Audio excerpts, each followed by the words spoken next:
പ്രിയപ്പെട്ടവരെ, വിശുദ്ധ ലൂക്കായുടെ സുവിശേഷം 8-ാം അധ്യായം 31 മുതൽ 9-ാം അധ്യായം 2 വരെയുള്ള തിരുവചന ഭാഗമാണ് നമ്മുടെ ഇന്നത്തെ ധ്യാന വിഷയം.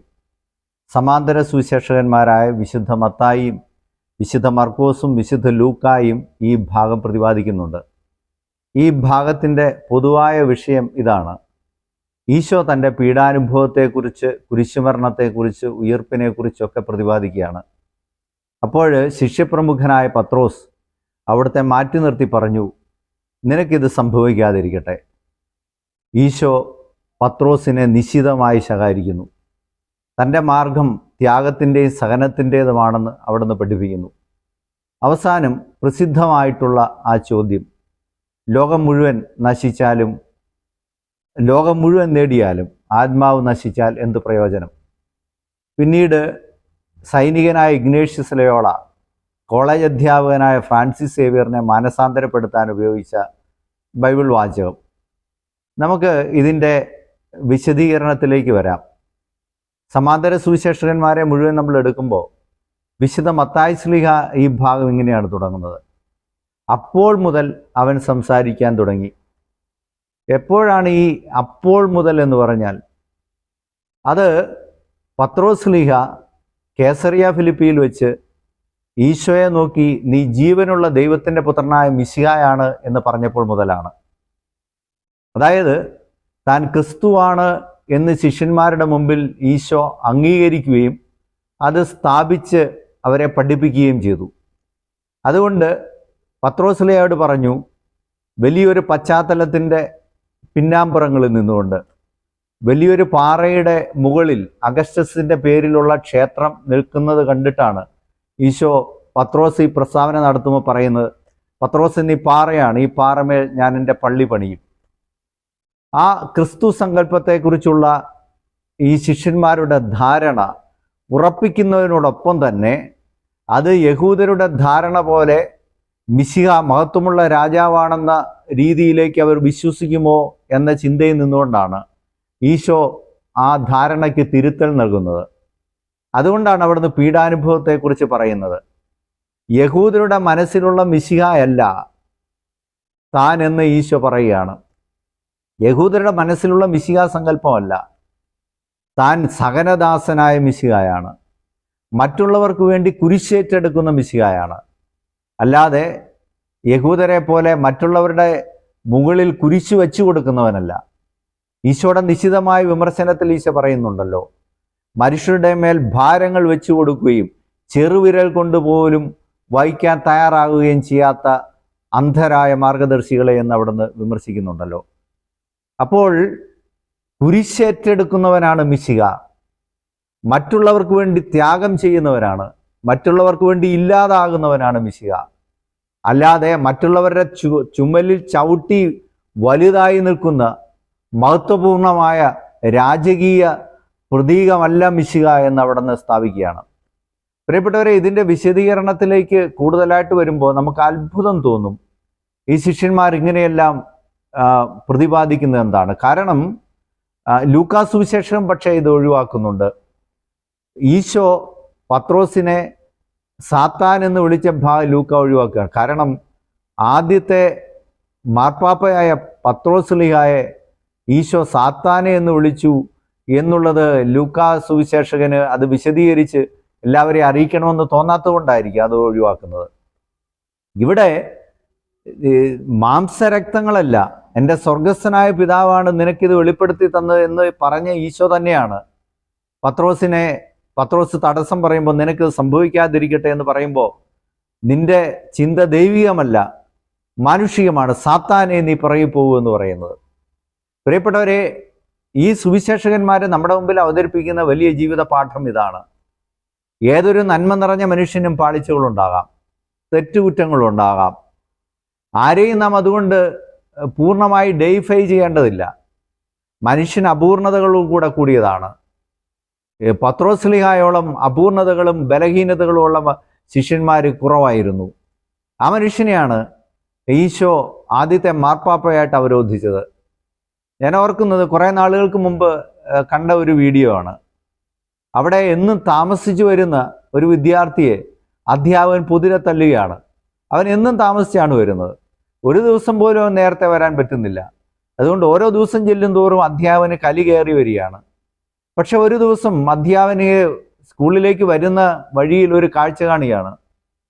ഈ വിദ്യാർത്ഥി പ്രായമുള്ള ഒരു അമ്മയെ കൊണ്ടുപോയി ഒരു ആശ്രമം പോലുള്ള സ്ഥലത്താക്കിയിട്ടാണ് അവന് സ്കൂളിലേക്ക് ഓടിക്കതച്ചു വരുന്നത്. അവൻ ആ ദിവസം അധ്യാപകൻ ആ കാഴ്ച കണ്ട ദിവസം അവൻ ഓടിക്കതച്ച് സ്കൂളിലേക്ക് കയറി വരുമ്പോൾ കണ്ണീരോടുകൂടി അധ്യാപകൻ അവൻ്റെ മുമ്പിൽ കുമ്പിട്ടിട്ട് അവൻ്റെ കയ്യിൽ വടിവെച്ച് കൊടുത്തിട്ട് കൈ നീട്ടി നിൽക്കുകയാണ്. ഇത്ര മനോഹരമായ കാഴ്ചയാണ്. തെറ്റിദ്ധാരണകൾ നമുക്കുണ്ടാകാം, വലിയ മനുഷ്യർക്കും പാളിച്ചകൾ ഉണ്ടാകും. അതാണ് പത്രോസ്ലേ പറയുന്നത്. പത്രോസ്ലിയായ ഈശോ പിശാചെന്ന് വിളിക്കാൻ വേറെയും കാരണമുണ്ട്. കാരണം മരുഭൂമിയിൽ വെച്ച് ഈശോ പ്രലോഭനം നേരിടുമ്പോൾ അവിടെ മത്തായി സ്ലീഹ പറയുന്നത് തൽക്കാലത്തേക്ക് പരീക്ഷണങ്ങളെല്ലാം അവസാനിപ്പിച്ചിട്ട് അവൻ പോയെന്നാണ്. കുരിശ് ഏറ്റെടുക്കാൻ ഉള്ള ദൗത്യമാണ് ഈശോയുടേത്, മനുഷ്യരക്ഷാർത്ഥം, മറ്റുള്ളവർക്ക് വേണ്ടി. ഈശോ നസ്രത്തിലെ തെനഗോഗിൽ എഴുന്നേറ്റ് എന്ന് പറഞ്ഞതാണല്ലോ, അടിച്ചമർത്തപ്പെട്ടവർക്ക് സ്വാതന്ത്ര്യവും ബന്ധിതർക്ക് മോചനവും പ്രഖ്യാപിക്കാനായി ഞാൻ വരുന്നു. പ്രിയപ്പെട്ടവരെ, യഥാർത്ഥത്തിൽ ക്രിസ്തുമതത്തിൻ്റെ അനന്യത അതാണ്. ക്രിസ്തുമതത്തിൻ്റെ സ്പിരിച്വാലിറ്റി അതാണ്. അതാണ് പിന്നെ ഈ ബൈബിളിൻ്റെ ആത്മീയത എന്ന് പറയുന്നത് സാമൂഹിക നവോത്ഥാനത്തിലേക്ക് നയിക്കുന്ന ആത്മീയതയാണ്. അത് സമൂഹത്തിൽ പരിവർത്തനം നടത്തുന്ന ആത്മീയതയാണ്.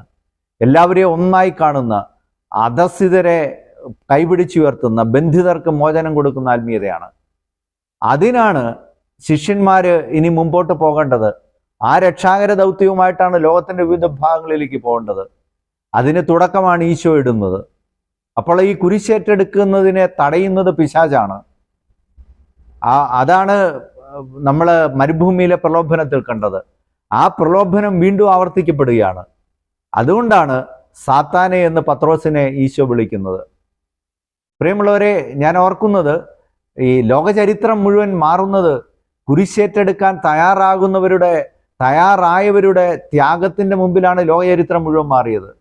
അനേകർക്ക് വേണ്ടി സ്വയം ത്യാഗം ചെയ്ത് ബലിയായി പോയ അനേക രക്തസാക്ഷികളുടെ ആ നിണത്തിൽ നിന്നുകൊണ്ടാണ് ഈ ലോകം മുഴുവൻ മാറിപ്പോയത്. ഈ ലോകം നമുക്ക് ജീവിക്കാൻ കൊള്ളാവുന്ന ഇടമാക്കി മാറ്റിയതവരാണ്.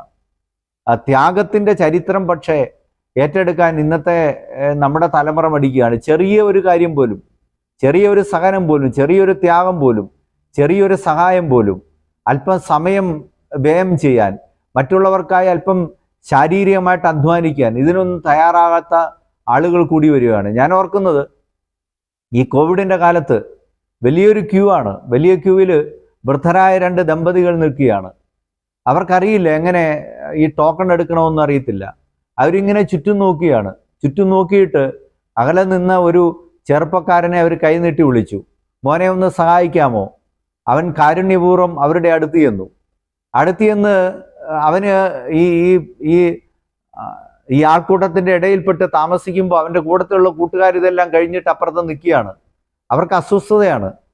അവരതുകൊണ്ട് ഇവനെ വെറുതെ കൈനീട്ടി വിളിക്കുകയാണ്. ഇവനപ്പോൾ എന്തോ കാര്യമാണെന്ന് കരുതി അങ്ങോട്ട് ചെല്ലുകയാണ്. അപ്പോൾ അവർ ഇവനോട് പറയാണ്, എടാ അതവിടെ കൊടുത്തിട്ട് പോകും, എന്തിനാ നീ കുരിശൊക്കെ ഏറ്റെടുക്കുന്നത്? പ്രിയപ്പെട്ടവരെ, ഇതാണ് കുരിശേറ്റെടുക്കാൻ, മറ്റുള്ളവർക്ക് വേണ്ടി അല്പം ത്യാഗം സഹിക്കാൻ തയ്യാറാകാത്തവരുടെ എണ്ണം കൂടുന്നതുകൊണ്ടാണ് നമ്മുടെ നാട് നന്മയില്ലാത്ത നാടായി മാറുന്നത്. ഈശോ കാണിച്ചു തന്ന വലിയതാണ്. ഈ സമയത്ത് ഓർക്കുന്നത് അബ്രഹാം ലിങ്കൺ തൻ്റെ മകൻ്റെ പ്രഥമാധ്യാപകൻ അയച്ച ഒരു കത്താണ്. ആ കത്തിൽ അദ്ദേഹം പറയുകയാണ്, 2000 രൂപയുടെ ഷർട്ട് ഇട്ടുകൊണ്ട് വരുമ്പോഴും എൻ്റെ മകനെ 200 രൂപയുടെ ഷർട്ടിടാനും പ്രിയപ്പെട്ട സാറെ അങ്ങ് പഠിപ്പിക്കണം. 200 കിലോമീറ്റർ വേഗത്തിൽ വണ്ടി ഓടിച്ചു വരുമ്പോഴും അവന് 2 മൈലെങ്കിലും കാൽനടയായിട്ട് സഞ്ചരിക്കാനുള്ള ഗുണപാഠം അങ്ങ് പറഞ്ഞു കൊടുക്കണം. വയറ് നിറച്ച് ഭക്ഷണം കഴിക്കുന്നതോടൊപ്പം തന്നെ ഒരു നേരത്തെ ഉപവാസത്തിൻ്റെ മൂല്യവും അങ്ങ് പറഞ്ഞു കൊടുക്കണം. പ്രിയപ്പെട്ട സാറേ, മഹത്തായ ഒരു മൂല്യബോധം നിറഞ്ഞ ഒരു കത്തായിരുന്നു അത്. ത്യാഗത്തിൻ്റെയും സഹനത്തിൻ്റെയും മാർഗങ്ങളിലൂടെ അമേരിക്കയുടെ തലപ്പത്തെത്തിയ അബ്രഹാം ലിങ്കൺ പറഞ്ഞു കൊടുത്ത മഹത്തായ പാഠമായിരുന്നു. ഈ കാര്യമാണ് ഈശോ പറയുന്നത്. പത്രോസിനോട് പറയുന്നത്. ലോകത്തിൻ്റെ വിവിധ ഭാഗങ്ങളിലേക്ക് ക്രിസ്തു ശിഷ്യർ എന്ന നിലയ്ക്ക് നിങ്ങൾ പോകുമ്പോൾ ഈ ത്യാഗത്തിൻ്റെ മാർഗം പിന്തുടരുക, സഹനത്തിൻ്റെ മാർഗം പിന്തുടരുക, അങ്ങനെ അനേകരെ രക്ഷിക്കുക. ഇത് ഡെയിലി വർക്കർ എന്ന് പറയുന്ന റഷ്യൻ പത്രത്തിൻ്റെ പത്രാധിപര് അദ്ദേഹം ഒരിക്കൽ ഫുൾട്ടൻ ജേഷിനെ പിതാവിനെ ഇൻ്റർവ്യൂ നടത്തുകയാണ്, അഭിമുഖം നടത്തുകയാണ്. അഭിമുഖം നടത്തിയപ്പോൾ റഷ്യയെക്കുറിച്ച് നിശ്ചിതമായിട്ട് ഫുൾട്ടൻ ജേഷിയും പിതാവ് വിമർശിച്ചു. അദ്ദേഹം ഈ ലൂയിസ് എന്ന് പറയുന്ന ഈ പത്രപ്രവർത്തകന്, ലൂയിസ് വിഡോവിൻ എന്ന് പറയുന്ന ഈ പത്രപ്രവർത്തകന് അത്ര ഭയങ്കരമായിട്ട് അരിശമായി. അദ്ദേഹം പറഞ്ഞു, എന്തിനാണ് എന്നോട് ആത്മീയതയെക്കുറിച്ച് സംസാരിക്കുന്നത്? ഫുൾട്ടൻ ജേഷിൻ പിതാവ് ആത്മീയതയെക്കുറിച്ചും ത്യാഗത്തിൻ്റെ ശ്രേഷ്ഠതയെക്കുറിച്ചും സഹനത്തെക്കുറിച്ചും ഒക്കെ പറയാണ്. അവസാനം തെറ്റിപ്പിരിയാണ് ഈ ലൂയിസ് എന്ന് പറയുന്ന പത്രാധിപർ. കുറച്ച് നാൾ കഴിഞ്ഞിട്ട് ലൂയിസിൻ്റെ ഭാര്യ നോക്കുമ്പോൾ അദ്ദേഹം കട്ടിലിരുന്ന് കുരിശു വരയ്ക്കുകയാണ്. ഇതെങ്ങനെയാണ് താങ്കൾക്ക് ഈ മാറ്റം വന്നതെന്ന് ചോദിക്കുമ്പോൾ അദ്ദേഹം പറയാണ്, ആർച്ച് ബിഷപ്പ് എൻ്റെ മനസ്സിനെ അലോസരപ്പെടുത്തി കളഞ്ഞു, അത് എൻ്റെ ആത്മാവിനെ കുറിച്ച് സംസാരിച്ചു. പ്രിയപ്പെട്ടവരെ, മറ്റുള്ളവർക്ക് വേണ്ടി കുരിശേറ്റെടുക്കാൻ വേണ്ടി തയ്യാറാക്കുകയാണ് ഈശോ. കുരിശിൻ്റെ മാർഗത്തെ, ത്യാഗത്തിൻ്റെയും സഹനത്തിൻ്റെയും മാർഗത്തെ തടസ്സപ്പെടുത്തുന്നതൊക്കെ പൈശാചികമാണെന്ന് ഈശോ പത്രോസിനെ പഠിപ്പിക്കുകയാണ്. പത്രോസ് കുരിശുകൾ ഒഴിവാക്കുന്ന എല്ലാ മനുഷ്യരുടെയും പ്രതീകമാണ്. മറ്റുള്ളവർക്ക് വേണ്ടി ത്യാഗം ഏറ്റെടുക്കുന്നിടത്താണ് നമ്മുടെ ജീവിതത്തിൻ്റെ മൂല്യമടങ്ങിയിരിക്കുന്നത്. പ്രായമായ മാതാപിതാക്കളെ ശുശ്രൂഷിക്കുന്നിടത്ത് വരെ ഈ ത്യാഗവും ഈ സഹനവുമുണ്ട് എന്ന് നമ്മൾ മനസ്സിലാക്കണം. ഈ കാലം നമ്മളോട് ആവശ്യപ്പെടുന്നു, ഒരു അധ്യാപകൻ ത്യാഗം ചെയ്യുമ്പോഴാണ് വിദ്യാർത്ഥി ശ്രേഷ്ഠനാകുന്നത്. അർത്ഥത്തിൽ ഒരു ഡോക്ടർ അല്പം സമയം കൂടുതലായിട്ട് ഒരു രോഗിക്ക് വേണ്ടി ചെലവഴിക്കുമ്പോഴാണ് ആ രോഗിയുടെ ആരോഗ്യത്തിൽ കൂടുതലായിട്ട് മെച്ചമുണ്ടാകുന്നത്. ഈ അർത്ഥത്തിൽ ത്യാഗത്തിൻ്റെയും സഹനത്തിൻ്റെയും പാഠങ്ങളിലേക്കാണ് ഈ സുവിശേഷ ഭാഗം നമ്മെ നയിക്കുന്നത്.